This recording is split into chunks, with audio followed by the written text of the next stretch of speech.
लिखते थे महज लफ्ज हम कागज पर, लिखते थे महज लफ्ज हम कागज पर, तू आया तो जैसे हर नज्म मौसीकी बन गई, तू आया तो जैसे हर नज्म मौसीकी बन गई। जी हाँ, काशी कला कस्तूरी के सभी दर्शकों को, सभी नाज़रीन को मैं शबनम आदाब पेश करती हूँ और नमस्कार करती हूँ। और आज का हमारा बहुत ही खास प्रोग्राम है सुरों का सफर, और इसमें आज हमारे साथ मौजूद हैं विश्व प्रसिद्ध ख्याति लब्ध विदुषी कंकना बनर्जी जी, जिन्होंने न सिर्फ देश में बल्कि विदेश की धरती पर भी हिंदुस्तानी संगीत का परचम लहराया है। और मैम, मैं आपका काशी कला कस्तूरी के सभी दर्शकों को की तरफ से आपका हार्दिक स्वागत और अभिनंदन करती हूँ। नमस्कार, आदाब और सत श्री अकाल जी। और मैं बम्बई से हूँ और मैं बहुत खुश हुई कि काशी वासियों को मैं बहुत प्रेम करती हूँ, काशी वासियों से। और मैं पहली महिला औरत हूँ जो संकट मोचन दरबार में, हनुमान जी के दरबार में हाजिरी दी थी। तो ये बहुत ही खुशकिस्मती है मेरा, यही सोच लीजिए। बिल्कुल मैम, आपसे ही संकट मोचन मंदिर में जो प्रोग्राम होते हैं अप्रैल के दिनों में, उसमें सबसे पहले मैं अपने दर्शकों को बताना चाहूंगी कि पहले महिला कलाकारों को गाने की इजाजत नहीं थी, और मैडम ही हैं विदुषी कंकना बनर्जी जी से ही शुरुआत हुई है महिला कलाकारों के गायन की। तो ये बहुत ही आपकी खुशनसीबी है कि पहली बार किसी महिला ने वहां गाया, और वो भी आप ही थी। तो इसलिए बहुत ही यह आशीर्वाद उनका, संकट मोचन दरबार का यह आशीर्वाद आपके लिए था कि किस तरह से आपने। और 1978 से पहले, मेरा ख्याल है मैम मैं सही बोल रही हूँ कि 1978 से पहले किसी भी महिला कलाकार को गाने की इजाजत नहीं थी, लेकिन आपने गाया वहां पर, और तब से आप लगातार वहां पर अपने उस दरबार में अपनी स्वरांजलि दे रही हैं। सही बात है। उस टाइम वीरभद्र मिश्रा जी थे, और ऐसा हुआ हमारा बम्बई में एक प्रोग्राम था, उसमें जतिन भट्टाचार्य जी आए थे, उनका शरद वादन था और मेरा गाना था। तो उन्होंने मेरा गायन सुना, तो उन्होंने कहा काश ये गाना बनारस में होता। तो मैंने कहा जब आप जरूर हमें बुलाइए, हम आएंगे। तो बोले कैसे बुलाएंगे, वहां ब्रह्मचारी रूप है हनुमान जी का, तो सब जेंट्स लोग गाते हैं, तो कैसे आप गा सकती है। तो मैंने कहा ठीक है, मेरे गुरु जी हैं पंडित प्रताप नारायण जी, तो उन्हें बुलाइए, तो इस बहाने से हम दर्शन करेंगे। तो बोले अरे ये तो बहुत अच्छी बात है। फिर उन्होंने आके महन जी वीरभद्र मिश्र जी से उन्होंने कहा ऐसा ऐसा पंडित प्रताप नारायण जी भी आएंगे, और उसके साथ कंकना बनर्जी वो भी आएगी।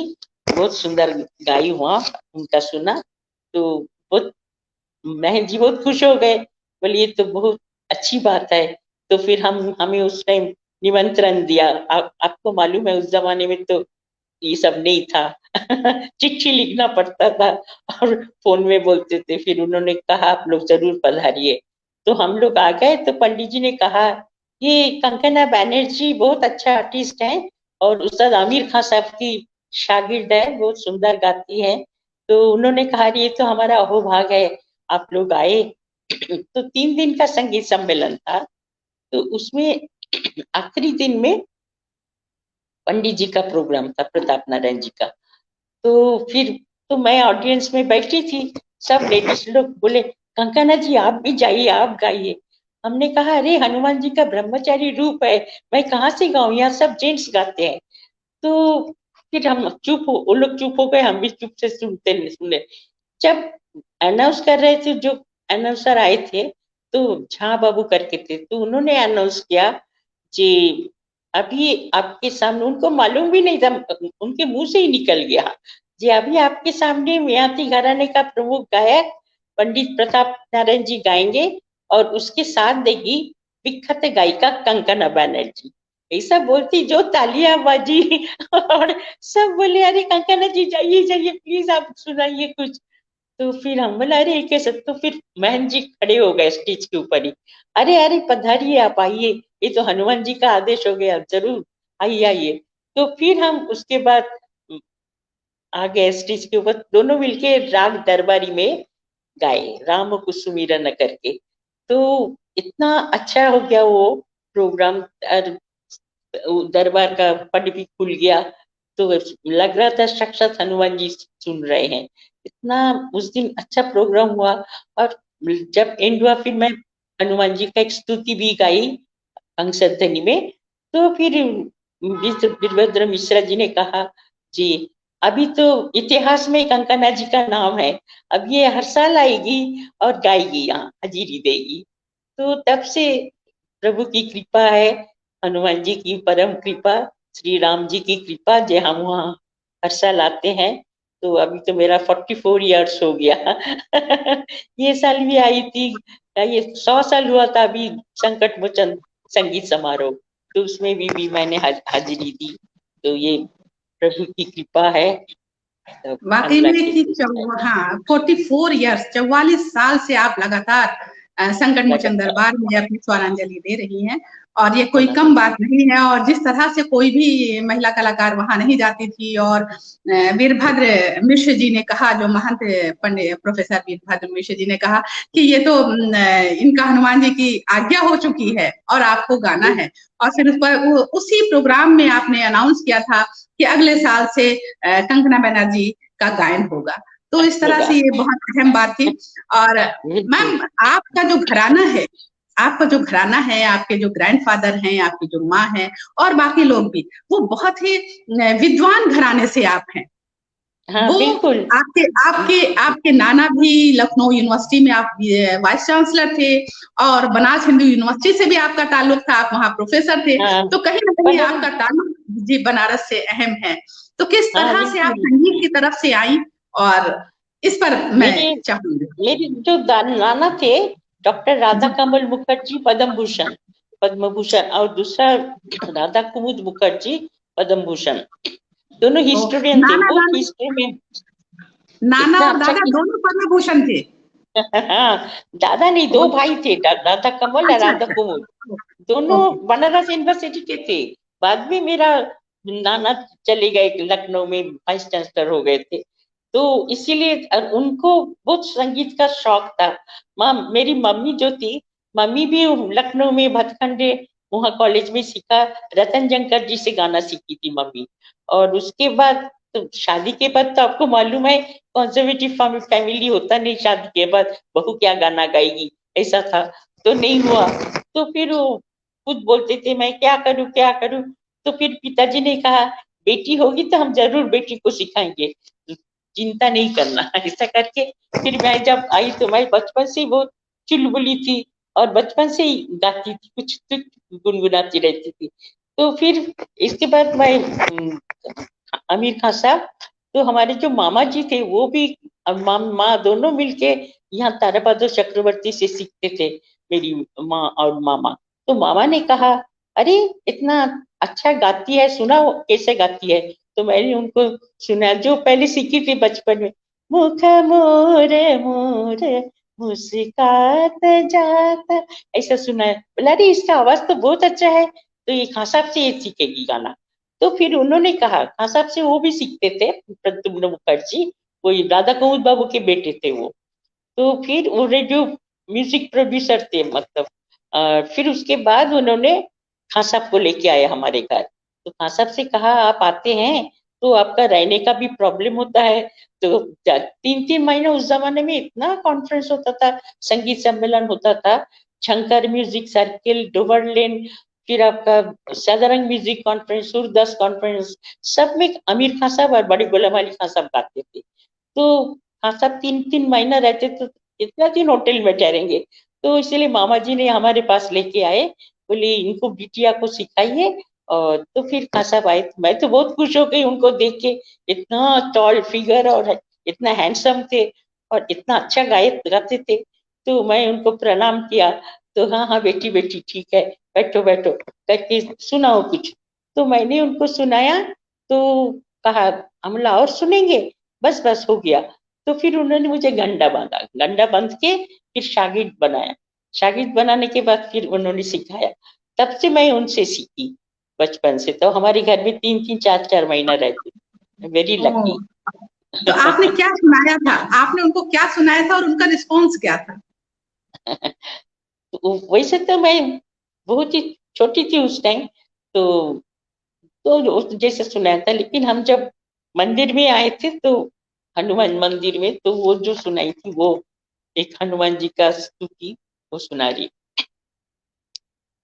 पवन पूत हनुमान लला तुम, पवन पूत हनुमान लला तुम, पूत पवन तुम, दूत राम के, पूत पवन तुम, दूत राम के, पवन पूत हनुमान, अतुलित बल दायक, गायक नायक, विद्यावान सकल ज्ञान के, पवन पूत, सारे गरे सगरे जानी भगवानी जानी भगवानी, पवन पूत हनुमान। ये बंदिश उनको सुनाया और एकदम हनुमान जी खुश हो गए, लगा एकदम हनुमान जी साक्षात सुन रहे एकदम। तो ऐसा करके मुझे बनारस से बहुत प्यार है, और हमेशा मैं सोचती हूँ मैं बनारस की हूँ क्योंकि नाना भी यहाँ प्रोफेसर थे, सब थे, तो मैं भी इन्हीं का ही हो गया ऐसा ही लगता। बिल्कुल, और आज आप काशी कला कस्तूरी के ही मंच पर भी आप हैं, क्योंकि हम लोग भी काशी से ही हैं, ये संस्था भी काशी से ही है। तो ये अच्छा लग रहा है कि जिसका जुड़ाव इतना काशी से है, वो आज काशी वासियों के बीच में है। तो मैम, आपने बहुत ही अर्ली एज में स्टेज परफॉर्मर रही हैं, तो उस मैं वक्त पहले मैं खासा से सीखना शुरू किया 9 साल की उम्र से। उसके बाद मैं 14 साल की थी, तब फर्स्ट सदरन कॉन्फ्रेंस में गाई थी।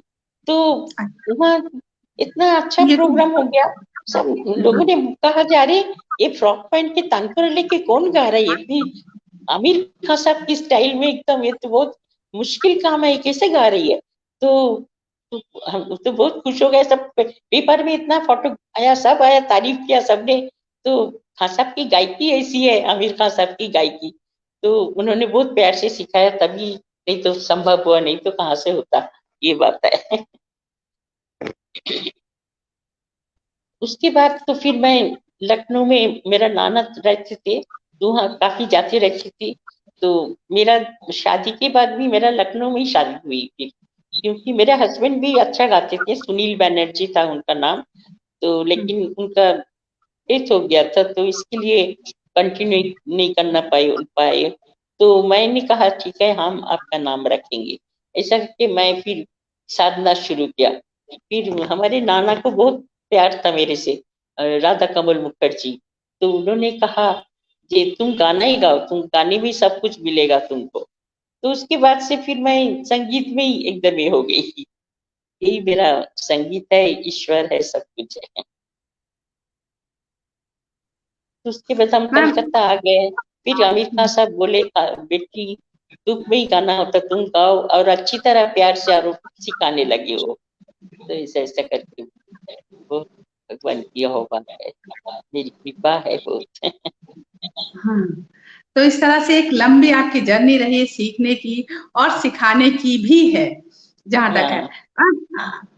आप रहती तो मुंबई में हैं और रहने वाली आप कैलकाटा की हैं, तो और अभी भी आप इस वक्त जो लाइव हैं वो कोलकाता से आप लाइव हैं। तो किस तरह से, तो आपके शागिर्द आपके कोलकाता में भी हैं, मुंबई में भी हैं, तो इसलिए बीच बीच में आपको कोलकाता आना पड़ता है या नहीं, पहले सिर्फ तो प्रोग्राम में? जब कलकत्ता आती थी ना, तब यहाँ वो लोग सीखते थे, और तभी वो लोग अब बम्बई भी आ जाते थे, हमारे पास आके भी सीखते थे। उसके बाद जब अभी तो ऑनलाइन हो गया व्हाट्सएप जब से आ गए, तब से आराम हो गया। कलकत्ता वाले भी सीखते हैं, बेंगलुरु वाले सीखते हैं, रेवा, पूरा पृथ्वी का जहां जहां सब सब वो लोग सीखते हैं। सिंगापुर से लड़कियां सीखती है, और आपका अमेरिका, लंदन, सब जगह स्टूडेंट्स है। तो ऑनलाइन ही सिखाती हूँ, और जब जब जाती हूँ तो प्रोग्राम होता रहता है सब। भगवान की कृपा है, अल्लाह के करम से सब कुछ। बिल्कुल बिल्कुल, खुदा गरम होता है, ईश्वर की कृपा होती है, तभी सारी चीजें हो पाती हैं।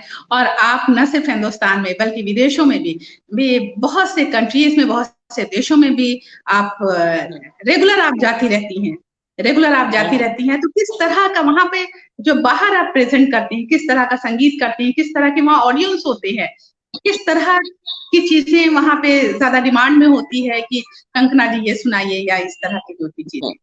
हाँ, वो और तो अब तक आप इंडियन लोग अब तक आप कितने मुल्कों का सफर कर चुकी हैं? हाँ, मैं तो पूरा मतलब विदेशों में, अमेरिका में सभी जगह, मतलब सैन फ्रांसिस्को, आपका सेक्रेमेंटो, फिर आपका एले, सब जगह।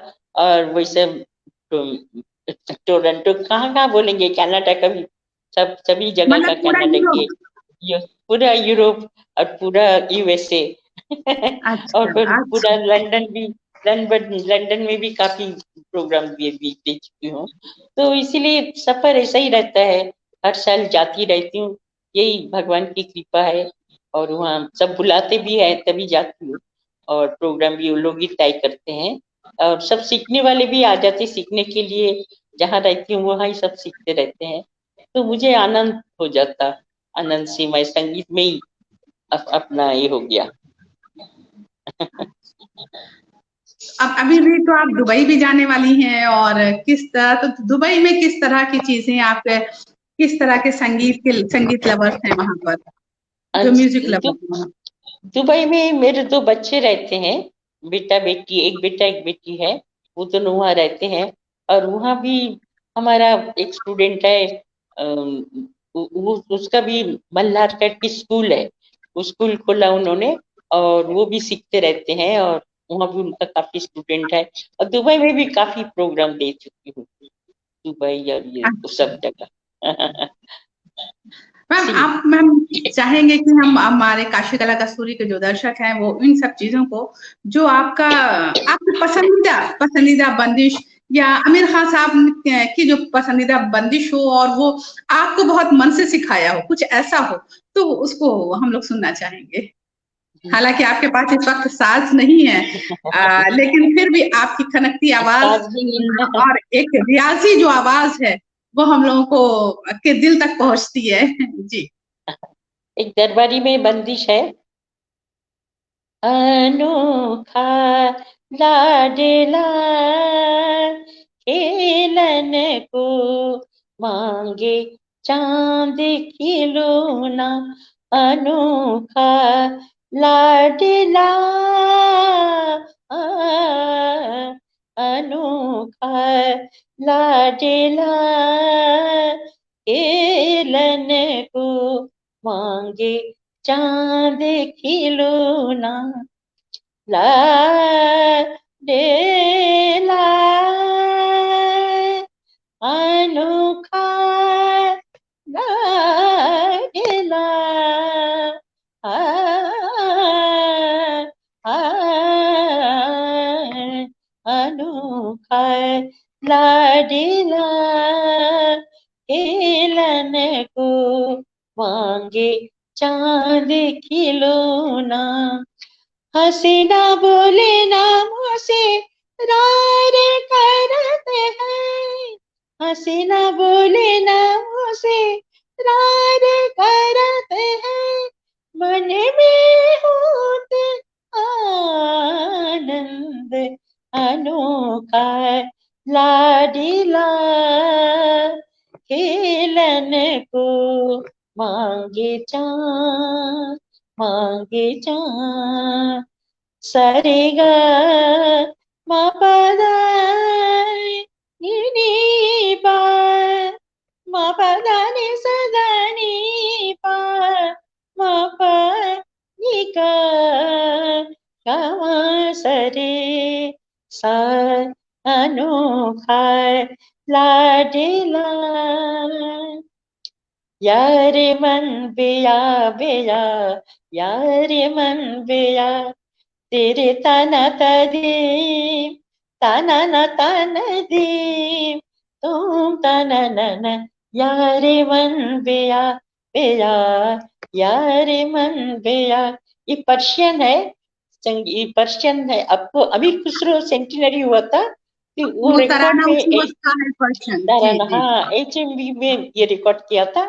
उसमें ये मेरा तराना उसी का ही है, आमिर खान साहब ने सिखाया था। अच्छा। यारे मन बेया बेया, यारे मन बेया, दे रे ताना तादी, ताना ना ताना दी, तुम ताना ना ना, यारे मन बेया, यारे मन बेया बेया, यारे मन बेया, या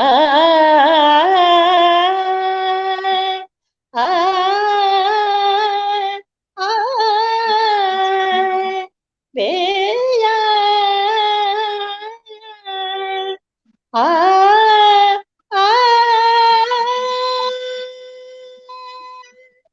बल बम रसीद जाना, तो बेया किस न मान, बल बम रसीद जाना, तो बेया किस न मान, सजा के मन न मान, बचतारी वही आमद, यार मन बेया बेया, यार मन बेया, mama pa da ni da ni da ni da ni da ni mama pa ga ma re sa ni sa da re ga mama da ni sa re sa ni sa da ni mama pa ga re sa ni sa, ya re man be ya, mama ni mama re sa ni sa re sa ni sa ni sa re sa ni sa ni sa da ni mama pa ga ma re sa ni sa, ya re man be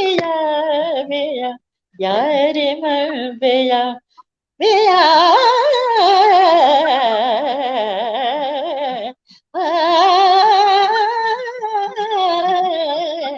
यार मन बेया बेया, यार मन बेया, ये Persian में था। ये जो तराना जो है पर्शियन में, बिल्कुल खान साहब ने सिखाया था तभी। क्योंकि तराना तो वही उसी पर्शियन की ही देन है, ईरानी जब हाँ आए और इस बिल्कुल, तरह से। जी ये जी जी जी। अरे सही बात है कितना आप। अच्छा। मैं यही सोच रही हूँ कि बिना सांस के, और इतना अच्छा, और जब सांस होगा तो क्या आवाज होगी। तो वाकई में जैसे मन को छू गया, दिल को वो जाकर छुआ, दिल पर वो असर कर रहा है आपका ये तराना, और जो भी आपने ये गाया है। अल्लाह के करम से कैसी भी गा लेती हूँ, आप भगवान की कृपा। जी, आप मैं कुछ बातें करना चाहूंगी, जिससे कि जो जो संगीत में जो बच्चे अभी आगे बढ़ रहे हैं, उनके लिए भी मैं कुछ बात आपसे करना चाहूंगी, ताकि आप लोग तो उनके लिए एक कहें कि मशाल राह है, कि एक मशाल है आप लोग, जो आजकल के जो बच्चे संगीत में आगे बढ़ रहे हैं, उन्हें हाँ से आप ही लोगों से वो रोशनी पाएंगे। तो मैं ये कह रही हूँ कि आप अभी भी क्या रियाज करती हैं, और अगर करती हैं तो कितना रियाज करती हैं, ताकि बच्चों को भी नहीं ये तो, पता चले। हाँ नहीं ये तो साधना है, रियाज नहीं साधना है। हम लोग साधना करते हैं तो भी कितना भी करते हो ना तो भी लगता हाँ कुछ नहीं जी हो रहा। जी जी। मैं लफ्ज थोड़ा सा इधर उधर हो गया, मैं साधना ही कहने वाली थी, लेकिन वो साधना, रियाज ही निकला। जी जी जी। खाली तो वो आपकी वन साधना ड्रॉप है ऑफ द वाकई में। ओशन, हाँ समुंदर का एक ड्रॉप, लगता इतना ही हुआ तो भी नहीं आ रहा अभी तक। तो एक 24 घंटे हम संगीत में ही रहते हैं, प्रैक्टिस करते रहते हैं, साधना करते रहते हैं, सिखाते भी रहते हैं, उसी में भी प्रैक्टिस हो जाए। आजकल सब बच्चे हैं ना, वो लोग भी बहुत अच्छा गाने लगे, ये खुशी होती है। ये सब क्लासिकल सीख रहे हैं, बनारस यूनिवर्सिटी में भी सब अच्छे अच्छे बच्चे गा रहे हैं, और सभी सभी जगह, अब दिल्ली में बोलिए, भटखंड विष्णु भटखंड कॉलेज भी है, सब कुछ है, तो सब सीखते हैं सब अच्छा। अभी उसमें चला गया पुणे उना, बॉम्बे बॉम्बे में भी इतने छोटे छोटे बच्चे क्या तैयार गाते हैं, और बहुत खुशी होती है जो सब क्लासिकल सीख रहे हैं और इसको आगे लाएंगे ये लोग, अच्छी बात है। बिल्कुल बिल्कुल। और बहुत रियाज करते करते तब कहीं जाकर साधना के हाँ मंजिल पर बिल्कुल कोई पहुंचता है, सही बात। वाकई में। तभी और हम फिर लोग वही। गाते, जी इतना गाते हैं फिर भी लगता कुछ नहीं आया अभी तक, ये भगवान कब आएगा गाना, ऐसा लगता है गाना मत गाओ, इतना मुश्किल काम। इसलिए ओ। खान साहब कहते थे गाना मत गाओ, इतना मुश्किल काम है, खान साहब भी खुद कहते थे जी हम भी, हमको कुछ नहीं आ रहा, तो ये बात है ना। तो आमिर खान सब तो बहुत मतलब फिल्मों में इतना भी समंदर है जी, संगीत मतलब समुंदर है, और उसमें होता समंदर है। लगाते जाइए, था ही नहीं हाँ, मिलेगी वाकई। और यही अच्छा से तो बिस्मिल्लाह खान साहब भी कहते थे कि मैं तो सुरों को ढूंढता हूँ, कि एक सुर बस हाँ, लग जाए तो मेरी पूरी पूरी हाँ, जिंदगी की, पूरी हमारी बिल्कुल, साधना, पूरी तपस्या मेरी बिल्कुल, सार्थक हो गई। बिल्कुल सही जी बात। जी सुर लग जाए जाना ही बड़ी बात है। जब हम लोग कोशिश करते हैं अच्छी तरह थोड़ा सुर भी लग जाए, ठीक से गा सकूं, यही भगवान की कृपा हो जाए, और कुछ नहीं चाहिए हमें। जी सही बात। जी। वाकई में कोशिश पाने के लिए उसी चीज में खोना पड़ता है, उसी को ओढ़ना बिछौना बनाना पड़ता है, तब कहीं जाकर के कुछ एक ड्रॉप मिल पाता है वाकई। बिल्कुल, हाँ सही मैम बात है। आप क्लासिकल के साथ साथ सेमी क्लासिकल, लाइट म्यूजिक या इस तरह की भी चीजें आप गाती हैं? हाँ, ठुमरी दादरा, फिर आपका भजन भजन तो गाती ही रहती हूँ। संकट मोचन मंदिर में भी एक तो क्लासिकल जी के बाद एक भजन तो गाती हूँ। और जी वैसे जी भी कई जैसे विदेशों में जाती हूँ, तो वहाँ कई फरमाइश आते हैं। जैसे लायंस क्लब है, ये है, अभी टोरंटो में अभी इस साल लायंस क्लब में भी प्रोग्राम दिया, तो बहुत अच्छा रहा। तो उन्होंने कहा जी ज्यादा डीप क्लासिकल मत गाइए आप, तो थोड़ा थोड़ा हम लोग को समझ में आए, ऐसा छोटा छोटा बंदिश गाइएगा। तो हमने कहा ठीक है, जैसा कहेंगे हम उतना ही वैसे ही गाएंगे। तो फिर वैसे जैसा राग पे आ गए, लटे युरेची सोले छाजा बालम, लटे युरेची सोले छाजा बालम, हाथों में मेहंदी लगी मोरे बालम, हाथों में मेहंदी लगी मोरे बालम, लटयुलची सोले छाजा बालम, माथे की बिंदिया बिसर गई मोरी, माथे की बिंदिया बिसर गई मोरी, हाथ से अपने लगा जा बालम, हाथों में मेहंदी लगी मोरे बालम, हाथों में मेहंदी लगी मोरे बालम, लटयुलची सुलझा जा बालम, हाथों में मेहंदी लगी।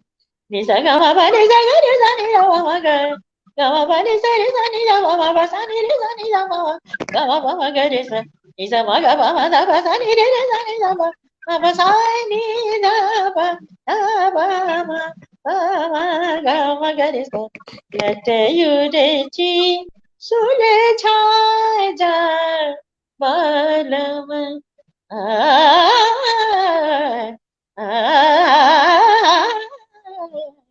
लटयुलची सुलझाए सुलझाए सुलझाए। वाह, ये क्या बात है! इंसान तो रात रात भर गाती रहे और हम लोग रात भर सुनते रहे इस तरह से, और जो आवाज में एक खनक है कि हालांकि लेडीज की उम्र की बात नहीं करनी चाहिए, लेकिन मैं फिर भी कहूंगी कि उम्र के इस पड़ाव पर भी आवाज की क्या, यंग लोगों की आवाज होगी, वो खनक, वो अंदाज, वाकई बहुत बहुत अच्छा लग रहा है। बहुत मतलब मेरे पास शब्द ही नहीं हो रहा है कि अंदर से जो फील मैं आपके गायन को कर रही हूँ, मैं बता नहीं सकती। प्रभु की कृपा है, और क्या, बहुत मुश्किल काम है गाना। बिल्कुल सब कुछ हो बिल्कुल जाएगा। बिल्कुल। जी जी जी। पढ़ के अच्छा, इंजीनियर बहुत डॉक्टर सब पढ़ के हो जाएगा, लेकिन संगीत ऐसी चीज है, बहुत साधना करना पड़ता, साधना करके तब गिने चुने आपको आर्टिस्ट मिलेगा, देखिए। और पढ़ाई में बिल्कुल तो सभी डॉक्टर, कितने डॉक्टर मिल जाएंगे, कितने इंजीनियर, कितने ऑफिस में काम करने वाले सब मिल जाएगा, लेकिन एक लता मंगेशकर वो एक ही पीस थी, कितना सुंदर गाती थी, बाप रे। तो वही बात है ना। मास्टर जी हाँ जी। बिल्कुल।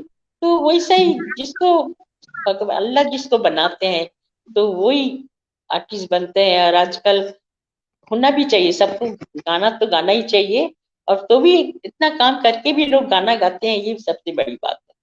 मुझे भी बहुत खुशी होती है। बिल्कुल बिल्कुल मैम। मैम आपने, जैसे आप कहीं बाहर जाते होंगे तो गजलों की भी फरमाइश होती होगी, आप गजल भी गाती हैं? हाँ, कभी कभी वो भी गा लेती हूँ, गजलें भी गाती हूँ, और थोड़ा फिल्मी सॉन्ग भी गा लेती हूँ, क्योंकि लेकिन जो आपकी कैसे गजलों में आपकी किसकी गजलें पसंद हैं, और किसकी, आप अगर गाना भी होता है तो किसकी गजलें आप गाती हैं? नहीं, वैसे तो गालिब साहब के गजल एक दो गाती हूँ, और अच्छा जिगर मुरादाबादी साहब के हैं, और काफी एक एक ऐसे ऐसे अच्छे अच्छे गजलें गाती हूँ। अच्छा। तो लेकिन तो ज्यादा मेरा हाँ।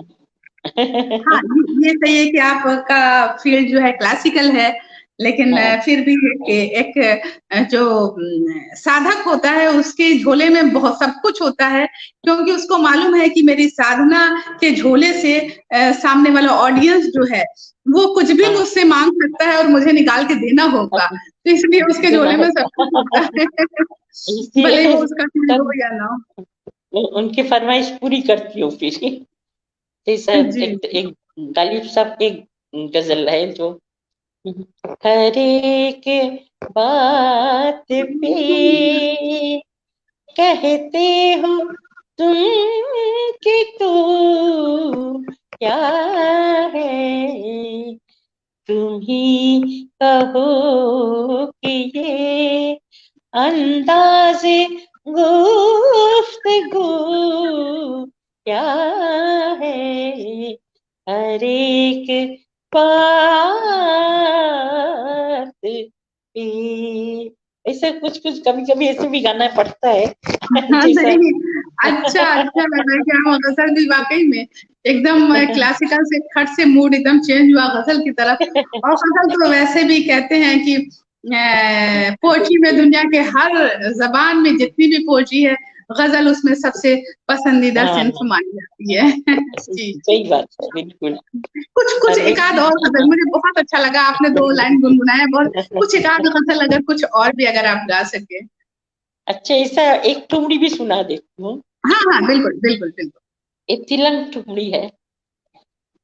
आ, आ,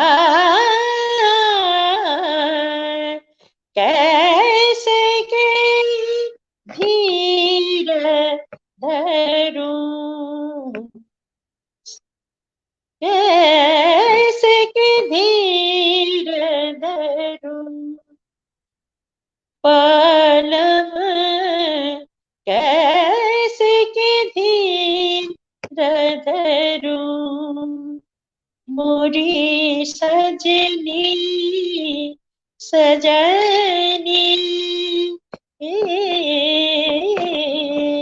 कैसे के धीर धरूं, कैसे के धीर धरूं,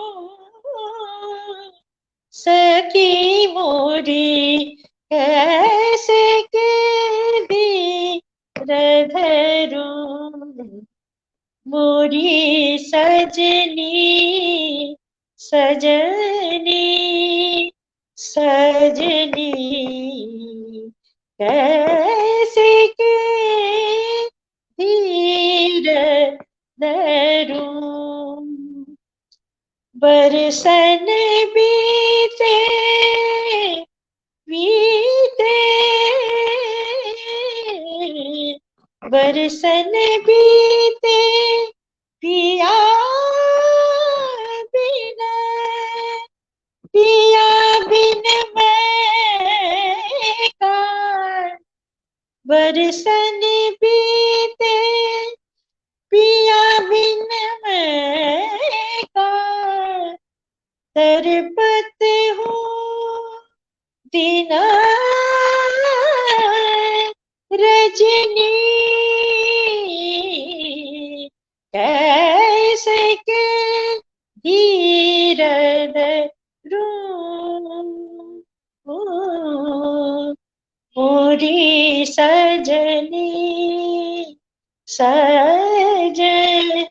सजनी कैसे के तीरथ ये तिलक ठुमरी थी। तो सब रंग में होना भी चाहिए आर्टिस्ट।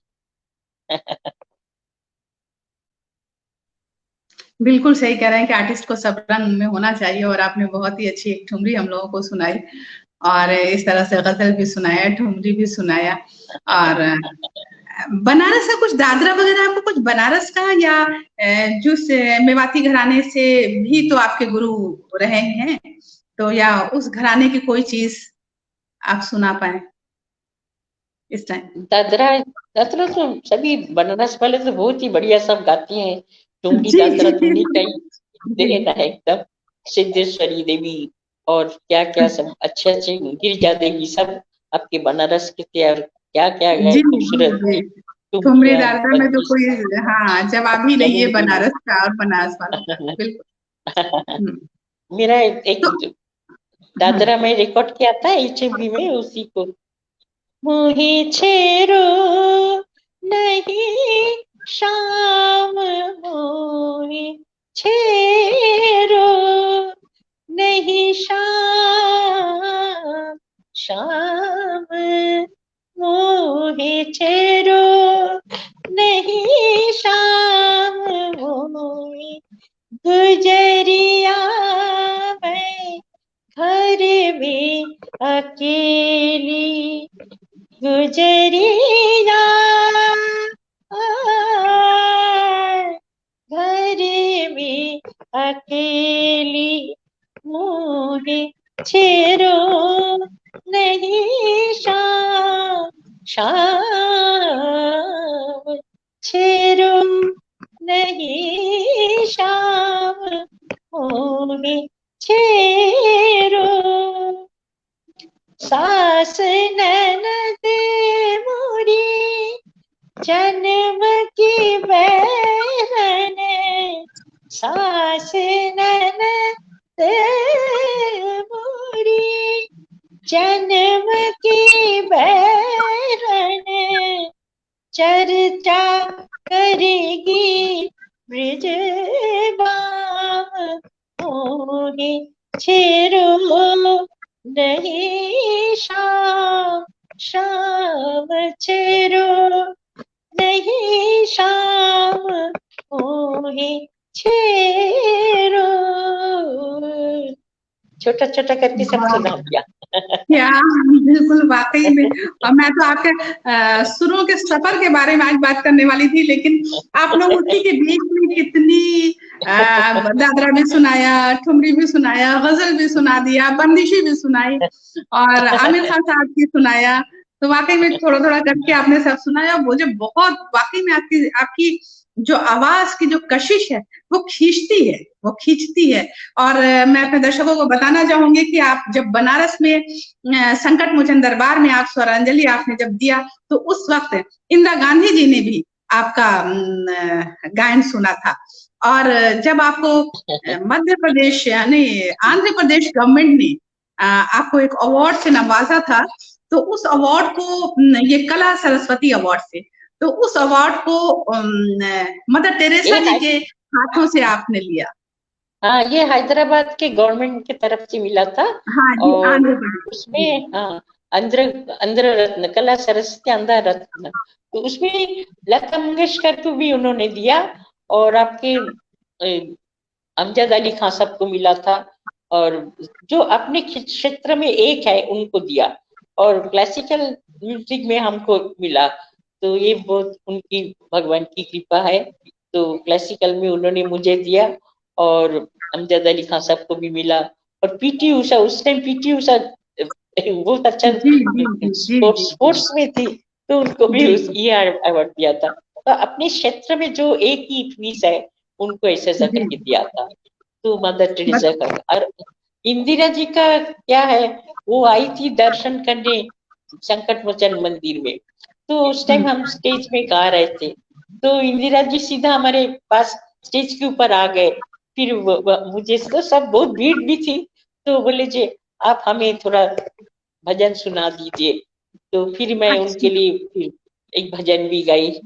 ठुमक चलते रामचंद्र, ठुमक चलते रामचंद्र, बाजत पैंजनिया, ठुमक चलते रामचंद्र, किलकी उठते धाये, गिरते भूमि लटपटाए, किलकी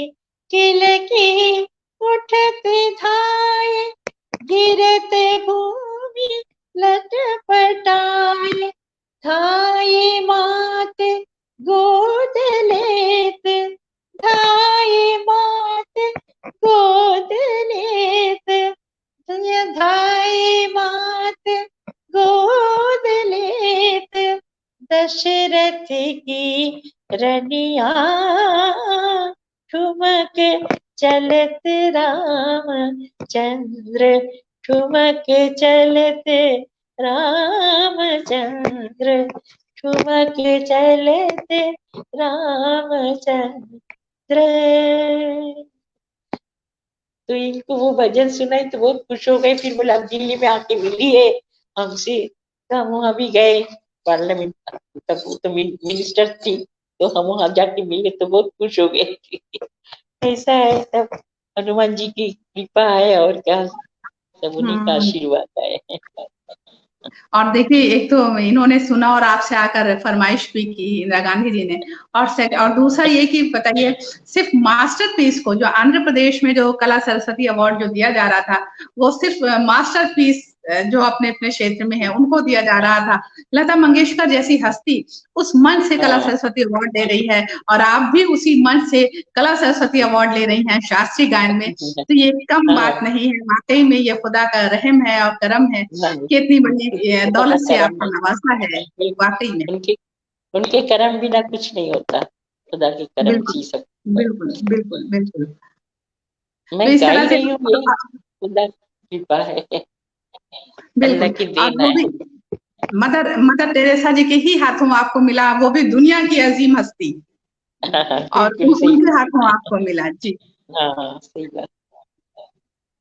तो ये तो बहुत ही खुशनसीबी है कि इस तरह की चीजें आपके साथ हैं, और आगे भी ये आपका जो अवार्ड का जो सफर है वो इंशाल्लाह आगे भी आपका चलता रहेगा, और ये सुरों के सफर के साथ साथ सम्मान और आशीर्वाद, सम्मान और अवार्ड का भी सफर साथ साथ आपके चलता रहेगा। तो मैम, कुछ खास चीजें आपकी अपनी जिंदगी की जो आमिर खान साहब से रिलेटेड भी हो, और या आपकी जिंदगी से खास ऐसी चीज, ऐसा कुछ, ऐसा इवेंट जिसमें जो आपको अभी तक याद है कि वहां पे ये गाया, इस तरह की फरमाइश हो, तो कुछ इस तरह की चीजें जो एकदम अलग आपको याद आती हो बार बार आपकी जिंदगी में। एक दफे हम कानपुर में गए थे, कानपुर में संगीत सम्मेलन था वहाँ, तो वहाँ मैं प्रोग्राम करने गई, तो देखा नई थी तब उस टाइम, और देखा ऑडियंस कोई नहीं है, हॉल खाली पड़ा है, और बहुत गर्मी थी तो सब ऑडियंस सब बाहर बैठे हुए थे, तो अंदर कोई नहीं था हॉल में, 5-6 आदमी थे बस। तो अब मैं भी बोला इतना गर्मी है तो ठीक है, फिर मैं मेघ मल्हार गाऊं तो बारिश हो जाएगी, तो इसमें सब अच्छा हो जाएगा, थोड़ा गर्मी कम हो जाएगी। तो अब विश्वास नहीं करेंगे, तो वो जो अनाउंसर थे ना, वो बोली मैडम बड़ी बड़ी बातें बाद में करना, चलिए आप प्रोग्राम करिए। तो मैंने कहा मैं तो बड़ी बड़ी बातें नहीं करती हुई, तो मैं अल्लाह से ख्वाहिश ऐसा बारिश आ जाए। तो आप विश्वास नहीं करेंगे, तो फिर मैं मेघ मल्हार शुरू किया। बरखा ऋतु आई, बादल झरलाई, बिजलियां चमके, जियरा डर पाए, ऐसा। तो 10 मिनट गाई, 10 मिनट के बाद इतनी जोर से हवा चली और उसके बाद बूंद बूंद करके बारिश शुरू हो गई। जो बारिश, माइक्रोफोन बाहर भी था, सबको सुनाई दे रहा था, तो सब दौड़ के आ गए, बोले कौन गा रहे, इतना बढ़िया आवाज आई है, तो सब अंदर आ गए, एकदम हाउसफुल हो गया, सब पूरे लोग बैठ गए सुनने के लिए। तो फिर मैं वो अभी तक याद है। तो मेघ मल्हार गाई तो बारिश आ गई थी और सब लोग खुश हो गए। फिर उसके बाद तो कई दफा कानपुर गए, सब जगह गए, और वैसे ऐसे अहमदाबाद में भी ऐसा ही हुआ था। तो ऐसा चलता ही रहता है, ये भगवान की कृपा है। तो बोले आप कैसे? हम बोले तो ये तो मैंने नहीं किया, ये तो उन्होंने सुना, उन्होंने बरसा दिया। मुझे इतना ताकत कहाँ है जे मैं गाना गा के बरसाऊं, लेकिन मैं गाई तो उन्होंने सुन लिया, उन्होंने बरसाया ऐसा करके। बादल की फ्रिक्वेंसी और आपके आवाज की जो फ्रिक्वेंसी है वो दोनों टकराती है जिस तरह, तो उससे जो है वाकई में उस फ्रिक्वेंसी तक जाना भी अहम बात नहीं है। कि उससे जो है वो जो फजा में, जो माहौल में जो एक टकराहट होती है, और किस तरह से बारिश, और इस तरह से अक्सर मैंने लोगों से जो बड़े बड़े म्यूजिशियन रहे हैं उनके मुंह से ये सब बातें मैंने सुनी है। तो इसके मतलब एक कुछ तो है कि आप किस हाइट पर अपनी आवाज को लेकर जाते हैं, वो फ्रिक्वेंसी किस तरह से वहां पे वो टकराती है और कैसे बारिश होती है, कुछ तो है, इसको तो मानना पड़ेगा। मैम आप जी, एक दफे गुलबर्गा में भी प्रोग्राम हुआ था, तो वहाँ एक संत बैठे थे, तो उन्होंने उसकी वहां भी मैंने गाना गा के बरसाया था, मतलब मियाँ की मल्हार गाई तो बारिश बहुत आ गई।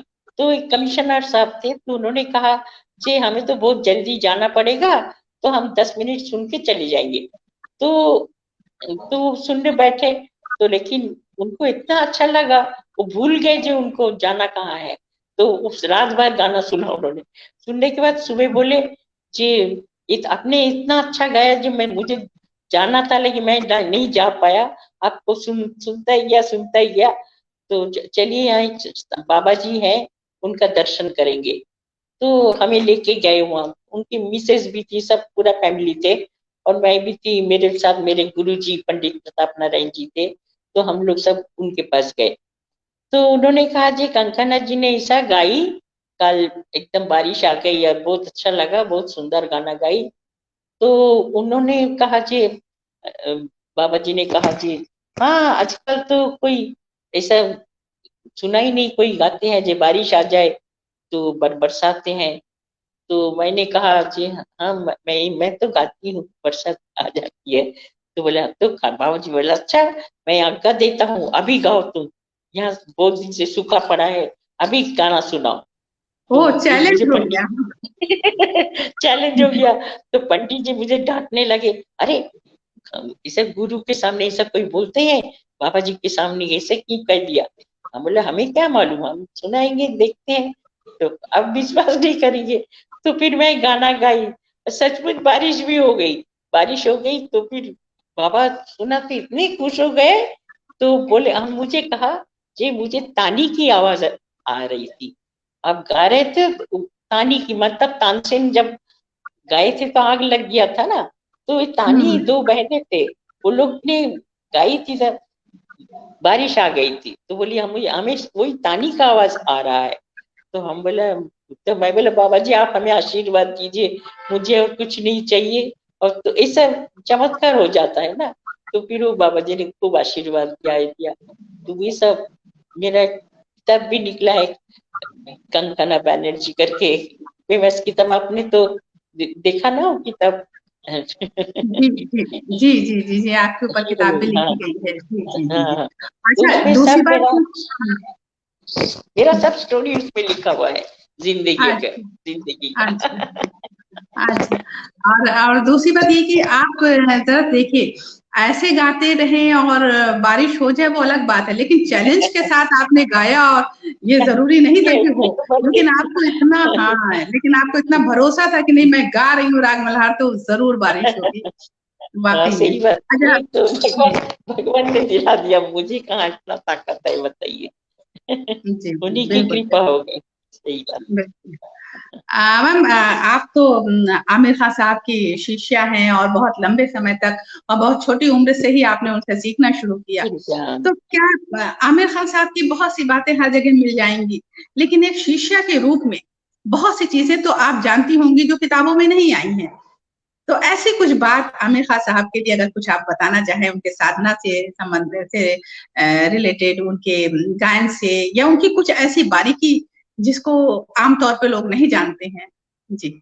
आमिर खान साहब तो हमारे घर पे रुकते थे, रहते थे, और मैं 1960 to 73 इतना 13 साल तक मैं उनसे सीखी, तालीम दी।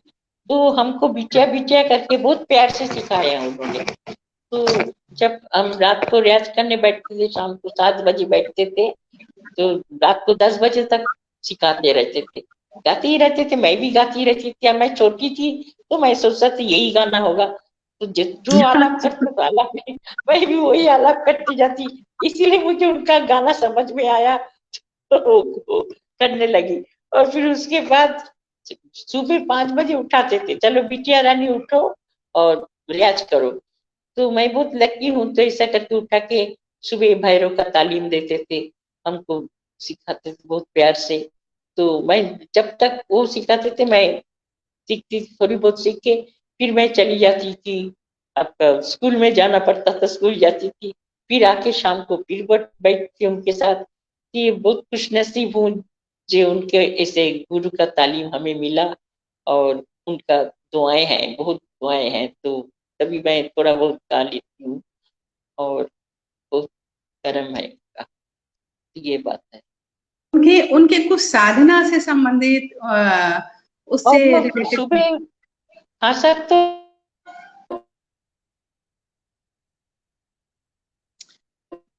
आवाज शायद कनेक्टिविटी कुछ पुअर हो रही है। करते थे, और फिर कभी कभी 3 बजे दोपहर को टाइम भी बढ़ जाते थे, 4 बजे, तो फिर उसी टाइम रागों में मजा आता था, मुल्तानी, बीट पलास, ये सब गाते थे, इतना आनंद आता था। वो तो संगीत में ही रहते थे। उस्ताद आमिर खान साहब, उस्ताद बड़ी गुलाम अली खान साहब, ये जो हस्तियां दो है ना, ऐसा ना कभी पैदा होगा ना कभी होंगे, और ऐसे गा के गए, दुनिया को सुना के गए, वो बड़ी बात है, सही बात। सही, बिल्कुल बिल्कुल आपने सही कहा कि ऐसी हस्ती बहुत मुश्किल से मिलती है। कहते हैं ना कि जी जी, बहुत ही मुश्किल से मिलती है। कहते हैं ना, अल्लामा इकबाल का इसी पे शेर भी है कि क्या शेर है, बहुत अच्छा शेर है कि अब देखिए इस वक्त याद नहीं आ रहा है मुझे, लेकिन इसी तरह कहते हैं कि बहुत मुश्किल से दुनिया में ऐसी हस्तियां पैदा होती हैं, बहुत मुश्किल से हस्तियां पैदा होती हैं, बरसों के बाद, सालों के बाद, 100 साल के बाद कहते हैं कि ऐसी ऐसी हस्तियां पैदा होती हैं। तो वाकई में वो लोग, उन लोगों ने कुछ दिया है, संगीत को कुछ दिया है और जिया है उसमें। बिल्कुल। और बाकी तो सारे लोग उनके नक्शे कदम पर चलने वाले लोग, एक उनके पैरों के धूल के एक कण को भी अगर पालें तो यकीन जानिए कि वो लगता है कि वो संगीत के समुंदर को पा लिया उन लोगों ने। तो बहुत ही अहम चीज है। और मैम बहुत अच्छा लगा आपकी बातों को सुन करके, आपके गायन को खास करके सुन करके बहुत ही अच्छा लगा, क्योंकि आप एक विद्वान परिवार की हैं, एक म्यूजिक के परिवार की भी हैं, एक विदुषी परिवार की भी आप हैं, और इस तरह से एकेडमिशियन भी और म्यूजिशियन भी दोनों आपके परिवार में हैं। तो ये बहुत ही अच्छी बात है जिस तरह से। अच्छा मैम, चलते चलते बस एक आखिरी आपसे सवाल कि नाना जी चूंकि एकेडमिशियन थे, तो उन्होंने एकेडमिक की तरफ आपको नहीं किया कि आपको ये बनना है, आमतौर पे जैसे बच्चों का होता है। और भाई आपके नाना वाइस चांसलर थे और बीएचयू में भी प्रोफेसर थे, तो इस तरह से कभी ये नहीं कि बेटा तुमको ये बनना है, ठीक है ये गाना तो साथ साथ तुम गाती रहो, लेकिन तुमको बनना ये है, कुछ ऐसा कुछ उन्होंने सोचा था या कहा आपसे? उन्होंने उन्होंने मुझे यही कहा जे, तो मैंने कहा जी मैं तो बीए तक पढ़ी हूँ और पढ़ाई चालू करूँ, क्या करूँ, क्योंकि हस्बैंड का डेथ हो गया था। तो फिर उन्होंने कहा नहीं नहीं नहीं, तुम इतना अच्छा गाती हो, तुम गाना ही गाओ, गाती ही रहो। फिर उन्होंने वो ललित कला के भातखंडे कॉलेज का चेयरमैन भी थे, तो मेरा वहां भी उन्होंने प्रोग्राम कराया था, तो सब लोग इतने खुश हो गए थे। और डागर बंधु जो थे ना, ध्रुपद गाते थे, तो वो भी तक लखनऊ में थे, तो मेरा प्रोग्राम सुन के इतने खुश हुए, बोले तुम तो एक दिन सूर्य कमर की चमकेगा आपका गाना, ऐसा गाना आप गाओगी। तो उनका भी काफी आशीर्वाद मिला।